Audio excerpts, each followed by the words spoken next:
The first time it happened, I thought I was dying. I woke up, but I couldn't move. My eyes were open, my room was visible, everything looked exactly as it should. Except I couldn't lift a finger. And there was something in the room with me. Not loud, not dramatic, just there. The air felt heavy. My chest felt compressed. And underneath all of it was a wave of dread so immediate and so irrational that it didn't feel like fear. It felt like certainty. Years later, I would learn that people across the world described the same experience. Different names, different spirits, different explanations, but the same paralysis, the same pressure, the same presence. Tonight on the Midnight Drive, we're stepping into the space between the brain and the myth.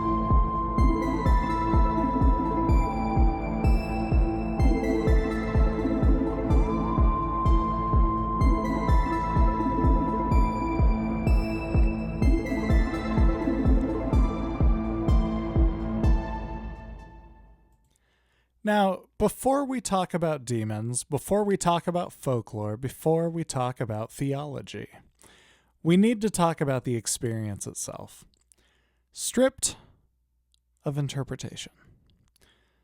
Because something happens first, and it happens fast. You wake up, or at least you think you do. Your eyes are open.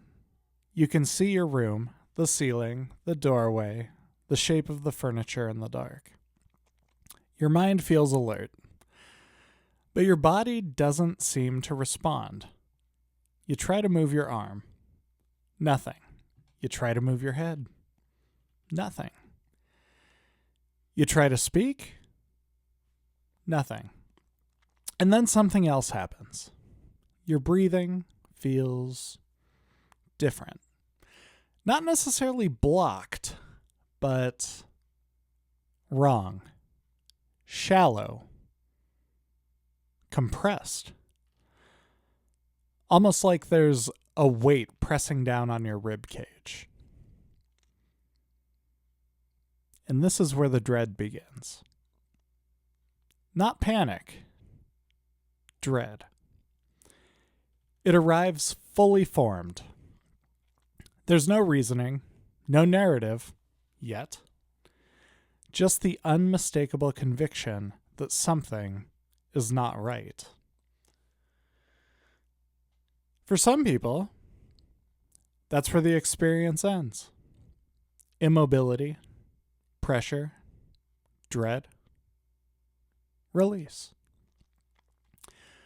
But for many, something else appears. A presence. Not always visible at first. Sometimes it's just the sensation that the room is no longer empty, that you are not alone, that something is observing you, watching, waiting. And your brain does what brains are designed to do. It tries to identify the threat. Sometimes that threat takes shape.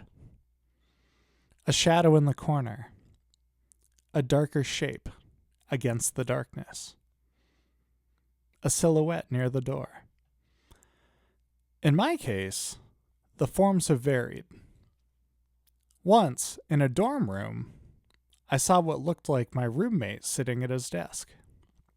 Perfectly normal. until I noticed something standing near him. A shadow. Then another. Then another. They weren't attacking. They weren't speaking. They were just there. They were just present. By the time I snapped out of it, there were 5 or 6 figures in the room. When I could finally move, they were gone. And my roommate had never left his chair.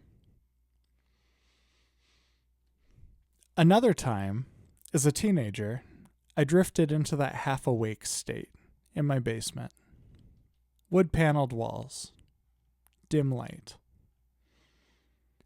And from the paneling itself, a man in a canoe seemed to emerge.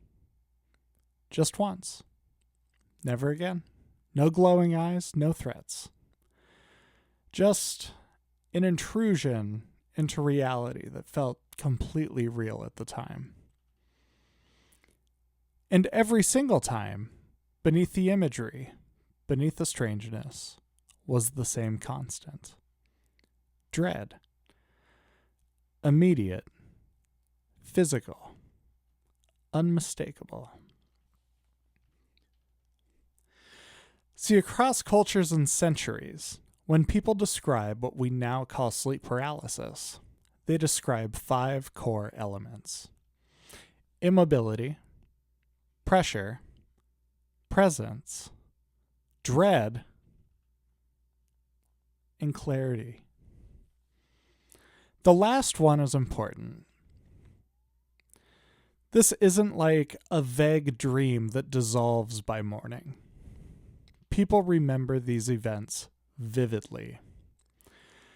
They remember where this figure stood, how the room looked, what the air felt like, which makes it way harder to dismiss and way easier to interpret. Modern neuroscience calls this REM atonia, intruding into waking consciousness. During REM sleep, your body is paralyzed. It's a protective mechanism. It prevents you from physically acting out your dreams. But sometimes the brain wakes before the paralysis switches off. Your mind surfaces. Your body does not. And if dream imagery is still active, it can spill into the room. But here's the part that's harder to ignore. The dread. The amygdala. The part of your brain responsible for that detection. Threat detection. It becomes highly active during these episodes. Your body can't move. Your breathing feels altered. Your nervous system is firing. Your brain concludes, predator. And when the brain concludes predator, it looks for one.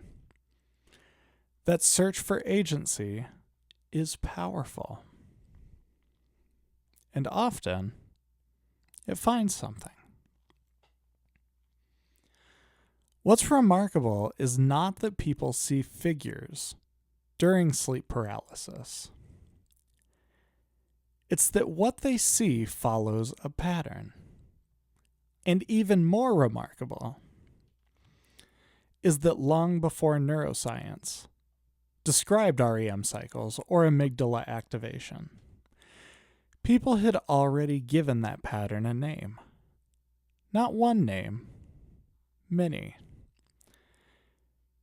And once those names enter the story, the experience changes completely.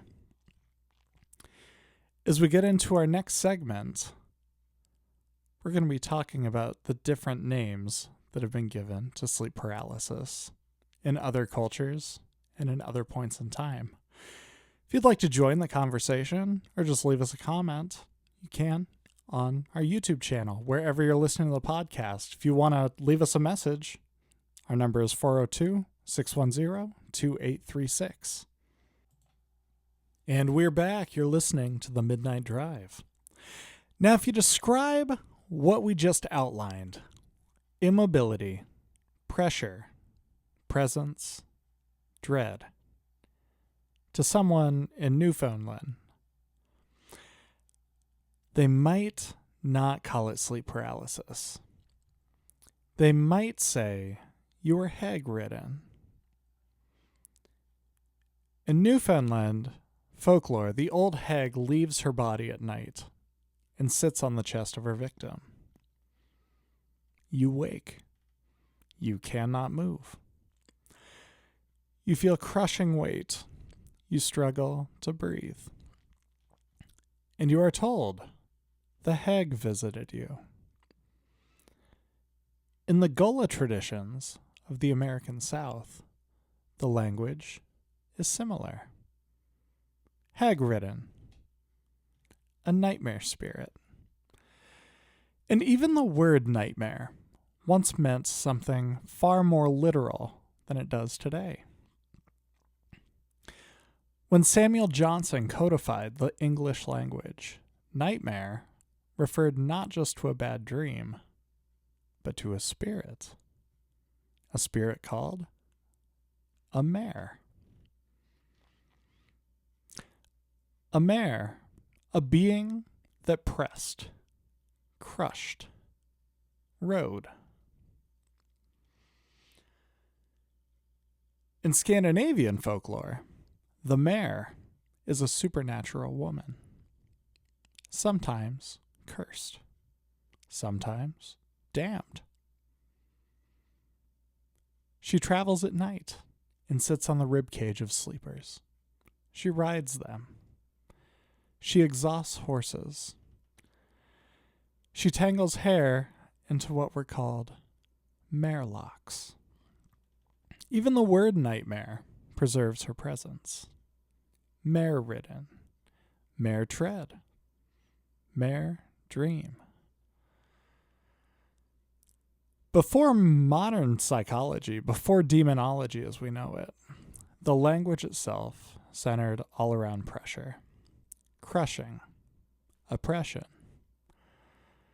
The Proto-Indo-European root associated with the mare traces back to words meaning to press, to harm, to rub away.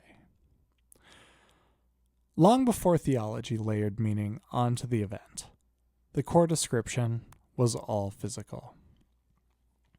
Something pressed on the chest.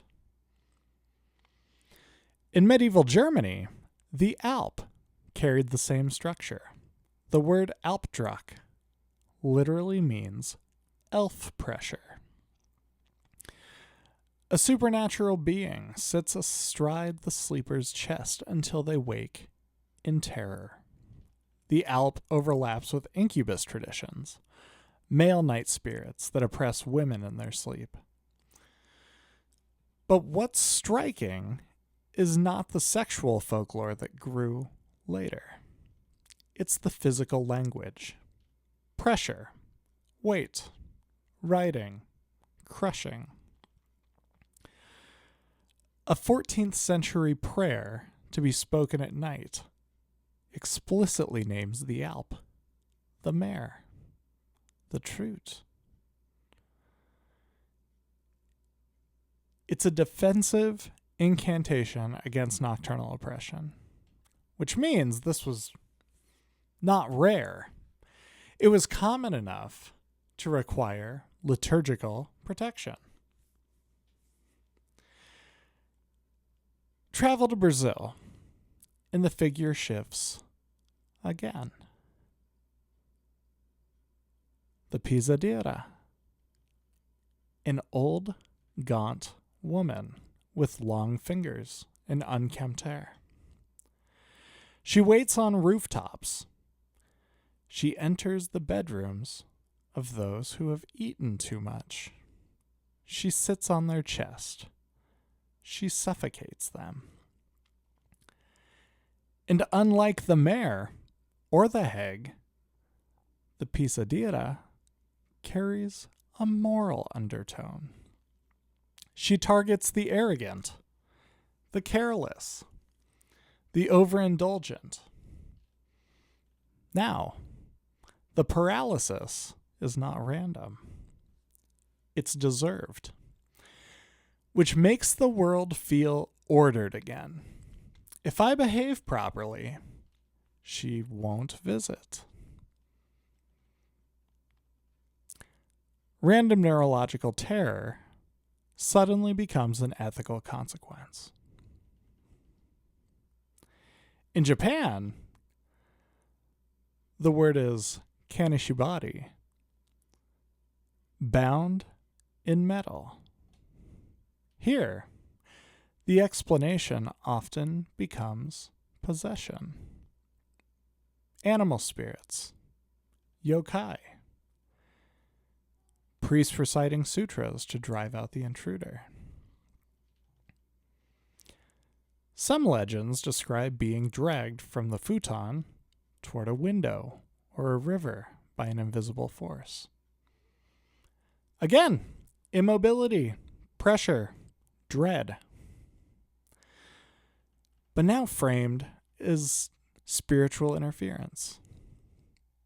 And in Islamic traditions, the experience is often attributed to Jinn.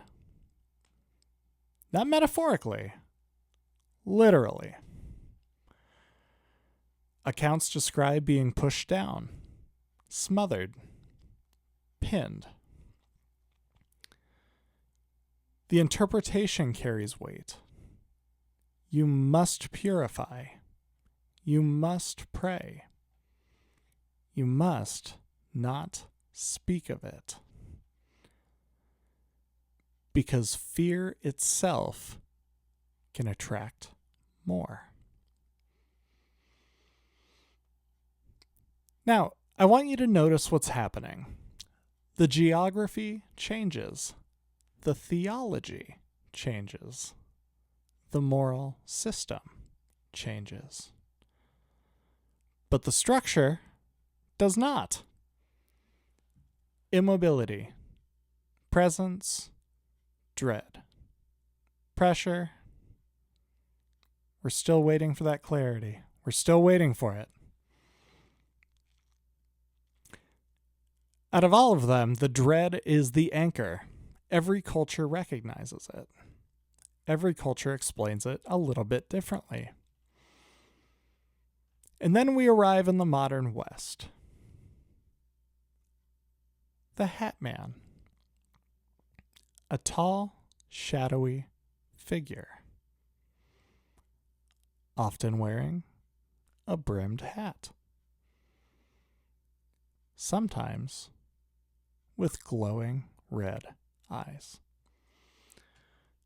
A silhouette that's distinct enough that people recognize it immediately when it's described. And yet, the Hat Man is simply the most recent costume. Because long before hats, there were hags.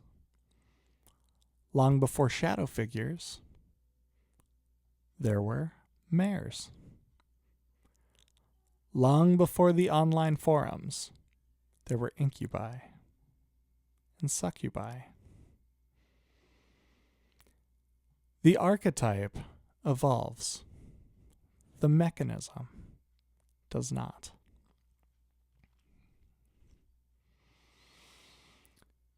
So here's the question. If the neurological experience appears consistent, why does culture rush to give it a face? And why do those faces reflect the fears already present in that culture? That's where this moves from folklore into something heavier. In our next segment, we're going to get into how the human brain builds the intruder. If you'd like to join the conversation, send us a message at 402-610-2836. You're listening to The Midnight Drive Welcome back. You're listening to The Midnight Drive. Tonight, we're talking about sleep paralysis and how people in other cultures experience it. In this segment, we're going to be talking about how the brain builds the intruder. So far, we haven't seen the pattern repeat. Different cultures, different names, different spirits. Same immobility, same pressure, same presence, same dread. Now we step into the mechanism, not to erase the mystery, but to better understand the architecture. During REM sleep, your body is paralyzed. This is called REM atonia. It's protective. When you dream of running, fighting, falling, flying, your muscles are chemically inhibited so you don't physically act those movements out. Your brain is very active. Your body is offline. Most nights, that transition back to wakefulness is completely seamless. But sometimes the brain wakes up before the paralysis switches off. Your consciousness surfaces. Your eyes open. Your room comes into focus, but your body remains locked. That alone is destabilizing. Because we don't expect to be trapped inside of our own bodies. Now let's layer something else on top of that. The amygdala. The amygdala is your threat detection system. It's ancient. It does not reason. It simply reacts. During sleep paralysis episodes, imaging studies show heightened amygdala activity, which means your brain is registering danger. But there is no external stimulus. You cannot move. Your breathing feels altered. Your body feels vulnerable. Your brain concludes, predator.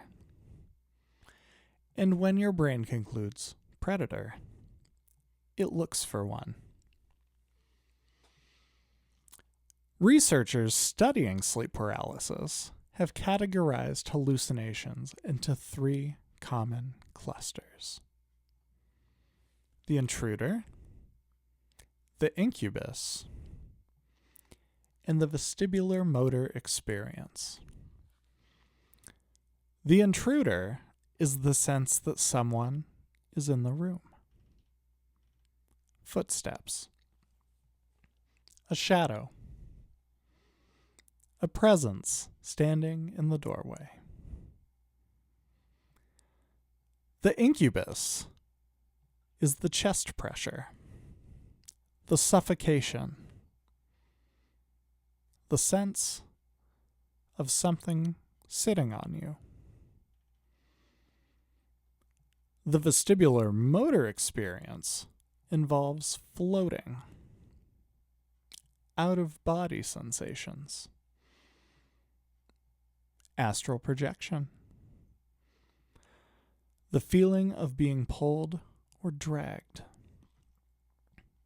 These categories were developed in laboratory settings,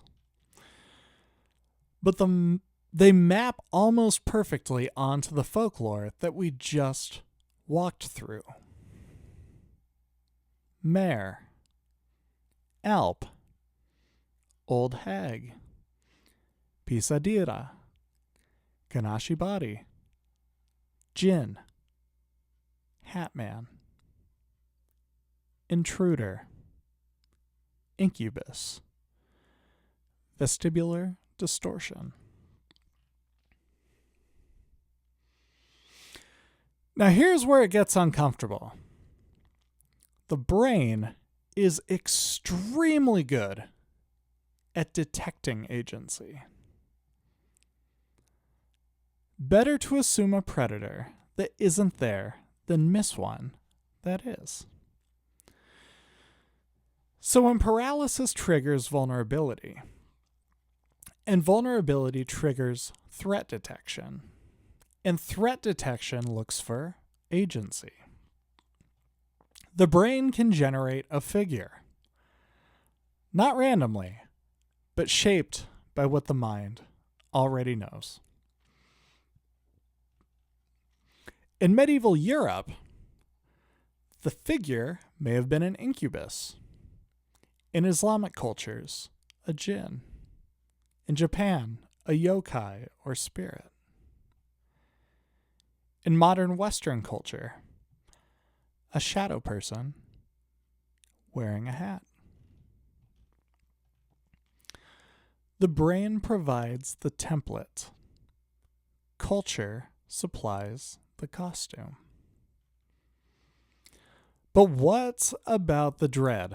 Why does it feel so absolute? Because paralysis triggers loss of control. Loss of control triggers survival circuitry. And survival circuitry does not whisper. It floods. Heart rate spikes, breathing shifts, adrenaline rises. Even if your body cannot move, your nervous system is firing. You are, biologically speaking, in a fight or flight scenario. Without the ability to fight or flee, this is a uniquely horrifying condition.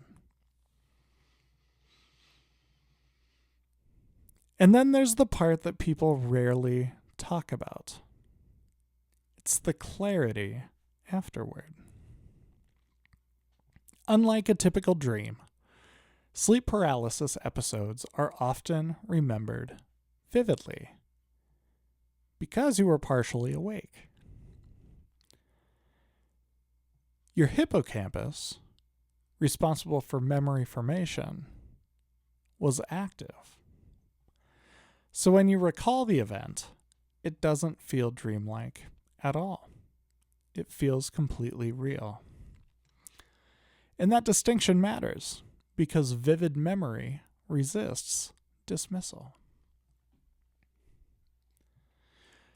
The vestibular experiences, the floating, the sensation of leaving the body, are linked to disruptions in how the brain maps your physical self.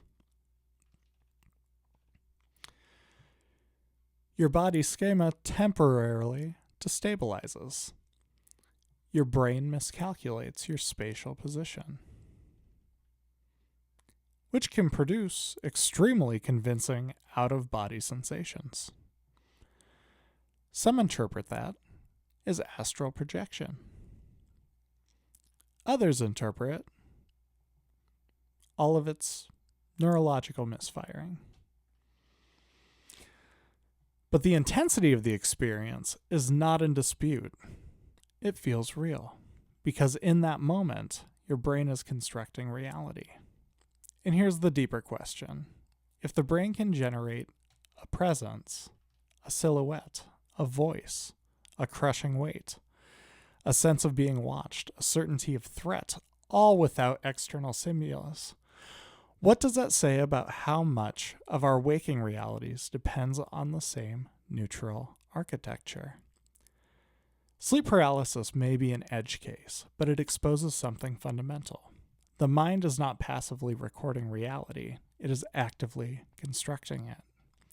And under the right conditions, it can and will construct an intruder. You're listening to the Midnight Drive. And we're back. Tonight on the Midnight Drive, we're talking about sleep paralysis and how different cultures experience it. Now, the paralysis itself ends. Eventually, you move again. Your fingers twitch. Your chest loosens. The room returns to normal. But something lingers. Not the figure, not the shadow, the meaning. What happens next will determine whether the experience fades or follows you for the rest of your life. Because the neurological event is only part of the story. The interpretation comes after. And interpretation has weight. Imagine two different responses to the same experience. In one scenario, someone says, I've heard of that. That's sleep paralysis. It's super common. Your brain woke up before your body. And in another scenario, someone says, you were attacked. Or you opened yourself up to something. Or you brought something in. Or this sounds like spiritual warfare. The sleep paralysis event lasted minutes. The meaning assigned afterwards can last a lifetime. In many traditions, the experience is not neutral. It's moral. Pisadeira visits the arrogant, the overindulgent, the careless. Now, the event is no longer random. It's deserved, which creates both fear and control. If I correct my behavior, maybe it won't return. In possession narratives, like certain interpretations of Kanashibari, the paralysis becomes evident of spiritual vulnerability. An animal spirit, a ghost. A priest needs to intervene. Now suddenly, the sleep paralysis event requires ritual resolution. The fear is now externalized. And in some Jinn traditions, the experience carries an added layer of isolation. You are told not to speak of it, never to speak of it, not to tell your family, not to tell your friends, because fear spreads. Because acknowledging the Jinn can invite more visits from the Jinn. So the experience becomes private, contained, unprocessed. An unprocessed fear does not dissolve. It embeds. Authority plays a role here. When someone in a position of spiritual leadership validates the interpretation of attack, the memory reconsolidates around that framing. Memory is not static. Each time you recall an event, it rewrites itself ever so slightly. And if that recall is paired with ritual, with prayer, with urgency, the emotional intensity can increase. The brain strengthens the association. Now, suddenly, future episodes, if they occur, arrive with anticipation. And anticipation amplifies perception.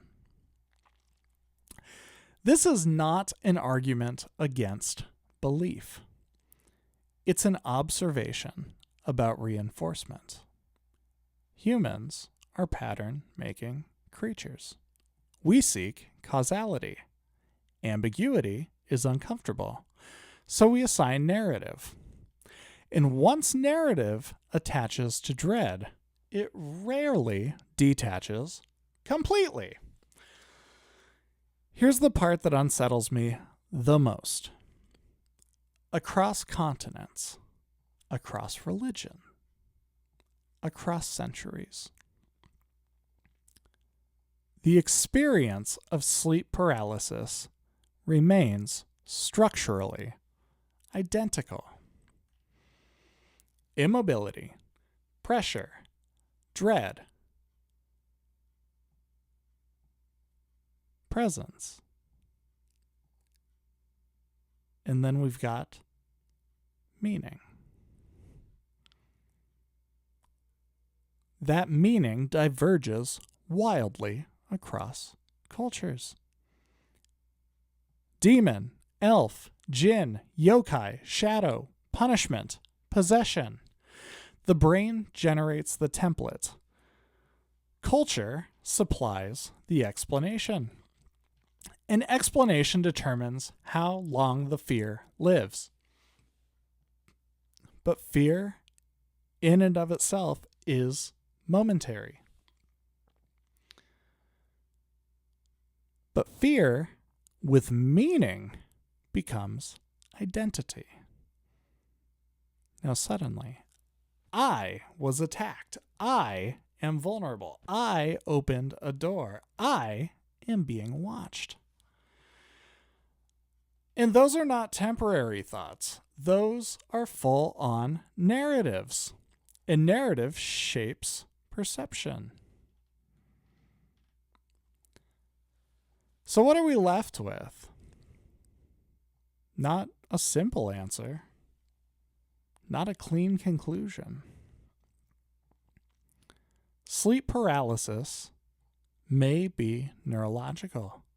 It may also intersect with belief in ways that feel spiritual to the person experiencing it. Both of those things can be true at the same time. The brain can generate the template, and culture can give it form. But perhaps the most unsettling truth is this: the dread comes first, before theology, before folklore, before explanation. The dread is primal. And once you felt it, you suddenly understand why humans everywhere needed to give it a name. So maybe the question isn't whether the demon exists.